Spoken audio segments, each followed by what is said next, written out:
So you're planning a trip on the Pikes Peak Railway. That's awesome. But what if I told you the seat you pick could completely change your trip? It's true.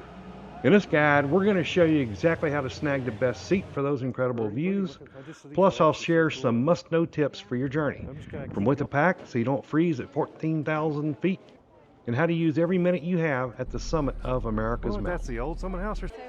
First up, let's talk about booking your spot. And this is important. You really need to buy your tickets online in advance. Seriously, don't just show up hoping to get on. And it's prime time in the summer when it's warmer. Walk-up tickets are rarely available, and you don't want to drive all the way to Manitou Springs just to be turned away. When you book online, you get to pick your seats, which is cool. And that's probably the biggest decision you'll have to make. We'll get to which ones are the absolute best in just a minute. Next, with the pack. The key here is layers. It can be a perfect 85 degrees downtown, but the summit at 14,115 feet can easily be 30 degrees colder. And it's almost always windy, which it was when we visited. I suggest a t-shirt, a fleece or sweatshirt, and a windproof jacket. Here, and where are we headed? We're going to the Summit House. Get maybe some coffee and hot chocolate. Something to warm up. Also, make sure you bring a water bottle. Staying hydrated is your best defense against altitude sickness, which can hit anyone no matter how fit you are. Just know that other outside food and drinks aren't allowed on the train, so finish your coffee in the car. You can always get a snack, maybe some donuts and some hot chocolate up in the cafe. The Cog Railway is located up the hill from historic Manitou Springs. The road can get pretty busy in the downtown area, but you go up the hill and there you'll find the Cog Railway. Now for parking. You got two main options. You can pay to park right at the depot, but the lot is small and fills up fast, especially for later departure times. We got there like 45 minutes before our departure time. They wouldn't let us park until 30 minutes before, so they made us loop around. The easier choice is to park for free at a designated lot in Manitou Springs, like Hiawatha Gardens, and just hop on the free shuttle. It's super convenient and drops you off right at the station. Either way you do it, plan on getting to the depot at least 30 minutes before your train is set to leave. This gives you plenty of time to check in, browse the gift shop, and most importantly, use the restroom. There are no bathrooms on the train. And the lines get surprisingly long right before boarding, so don't put that off. And this is about an hour and 10-minute trip, so you don't want to have to use the restroom on the way.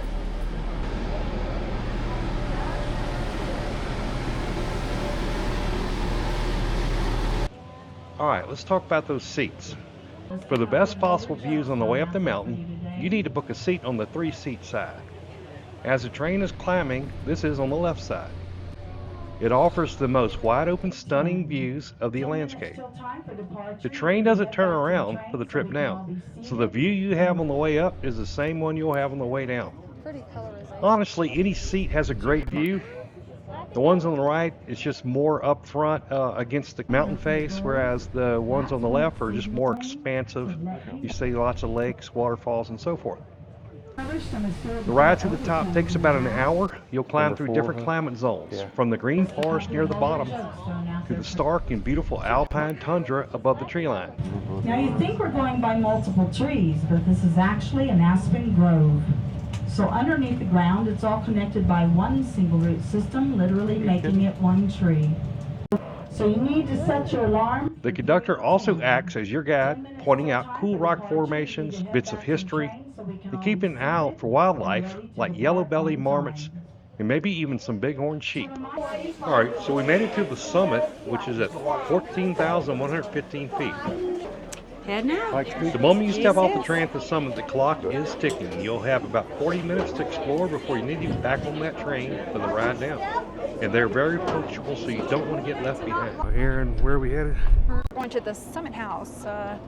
Get maybe some coffee and hot chocolate.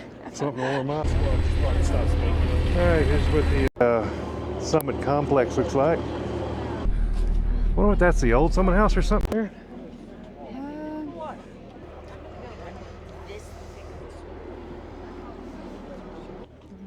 That'd be a nice little place right there to take a picture too. Yeah. Hey, look at all the people taking pictures. There's a real nice exhibition room where it kind of goes through the history of Pikes Peak, the geology, and other cool information. All right, this is an exhibit. And it shows you a map where everything is here. A museum of Colorado prisons. Oh, really? Mm-hmm. Remember we missed that one, the territorial prison? Yeah. Oh, wow. So began the annual tradition of climbing to the top of Pikes Peak to ring in Right right here here. to the right, so center here, so big area. That's nothing. That's nothing. That's where we. I knew he was here.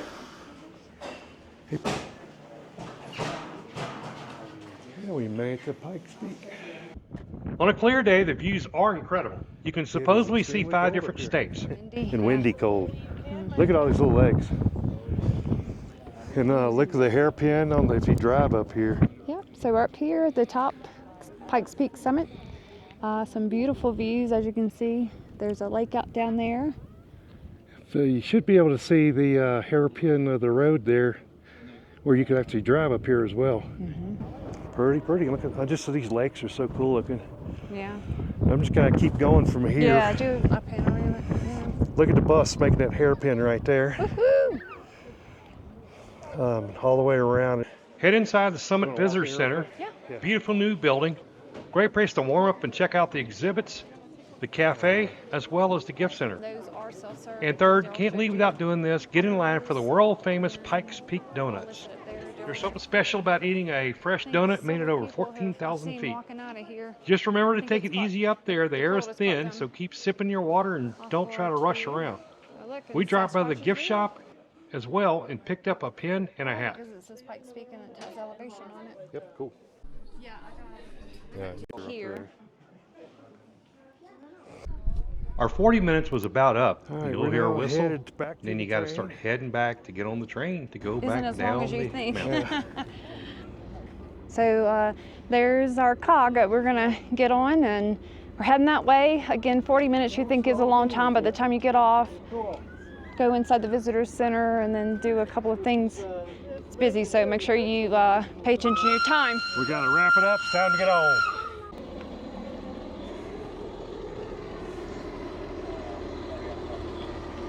Remember, we got to go all the way around Yeah. on the cog.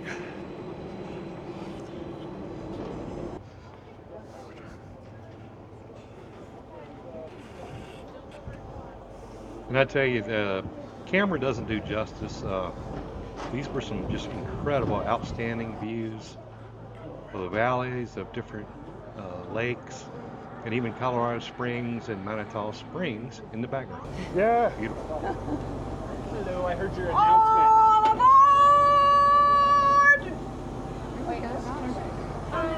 Just me. Yeah. Okay. I heard your announcement. I was waiting and staying warm for you. All right. You want to sit that way or no? Maybe. All right, so Daryl's pad and my pen. All right, so everybody's boarding. The conductor is About to give the final call. final call. I need everybody seated. Yeah. It's almost time for us to go. We were told what time exactly she had to be here. She repeated it several times. She wants to keep us on time because we're going back to get the next set of people, and they really need to be on time. So, you know, she's been fun. She has a sense of humor, but she's keeping order for sure. It has an order number. The trip back down is about an hour to an hour and 10 minutes. Yeah, that's So you have one last chance to soak in those amazing views. But remember, it's going to be the same so there's views like a you saw suspension because the joint train of does some not turn kind, as you around. can see the train, but So when it's all said and done, is the Pikes Peak Cog Railway worth it? Absolutely. It's a piece of history, an unforgettable way to experience one of there's America's water down most there. famous I don't know if mountains you can tell. without the Lake stress down of that there. winding mountain road. Let's quickly recap the top 3 tips. First, book your tickets online So way in there's water advance. down there. I don't know if you can Second, tell the little dress in lake down layers. there. It will be cold at the top, no matter what the weather looks like down below.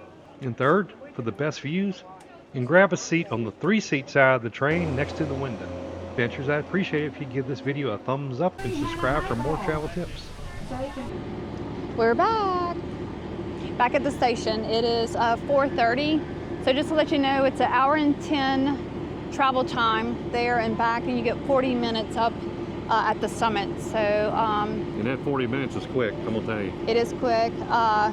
You do have to sign a waiver for altitude, and take it seriously. If you haven't been that high, it will affect you. When we first got there, we saw EMS treating someone in the visitor center, and then they had to come on our train before we could leave, so we were a little late getting back. So, but great trip. Yeah, great trip. We Highly really recommend enjoyed it. Again, I wish we had. If you're on the way up, on the left side, so.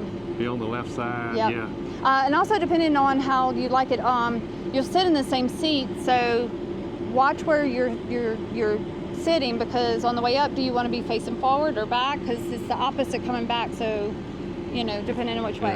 Yeah. Either way, we had a really good time. It was a great view from both. Just one, I think, might be a little bit better. Right. There were some things on our side, but just I think there was more waterfall. visual and more. Look, Yeah. there's waterfalls on both sides. Yeah. We saw some marmots. Some. You saw a chipmunk, didn't you? Yeah, there were some chipmunks. Didn't see any mule deer or mountain sheep or anything like that, but it was kind of fun looking for those marmots. For everyone who already ridden the Cog Railway, what's your #1 piece of advice? Drop in the comments below to help other travelers out. Still here. And don't forget to check out the At gift the shop at Cog. the train Thank you. depot there. They had a lot of nice stuff there. Does it say keep And at this calm? point, you head back up to the parking lot, Keep calm, you just hop hide in your 14 vehicle, and points. drive down the That's mountain to Shot Manitou glasses, Springs. all kinds of stuff.